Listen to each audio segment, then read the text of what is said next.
Welcome back to another brand new video. মুস্তাফিজকে নিয়ে সারা ইন্ডিয়ার আইপিএলে চলছে অনেক রকম মন্তব্য এবং এত মন্তব্য সবগুলি আপনাদেরকে আজকে জানাবো।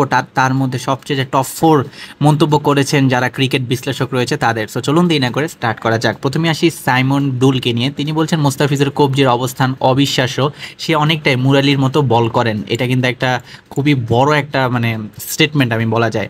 পরবর্তীতে আসি মাইকেল ভন।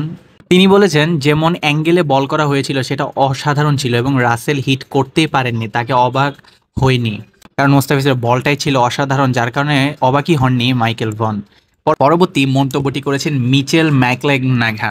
তিনি বলেছেন বিশেষ করে এমন কন্ডিশনে ফিজ খুবই গুরুত্বপূর্ণ, কারণ স্লো পিচে মোস্তাফিজ অনেক ভালো বোলিং করে থাকেন। এবং রবীন্দ্র জাদেজা লাস্টে তিনি বলছেন সে দারুণ বোলিং করেছে, ব্যাটাররা স্লোয়ার ডেলিভারি ধরতেই পারেনি। সো এই মন্তব্যগুলোর মাধ্যমে একটা জিনিসই বোঝা যায়, সেটি হচ্ছে মোস্তাফিজ অসাধারণভাবে বল করেছেন। সো সবাইকে ঈদ মোবারক জানিয়ে আজকে ভিডিও শেষ করছি। ভালো থাকুন, সুস্থ থাকুন, আমাদের সাথেই থাকুন।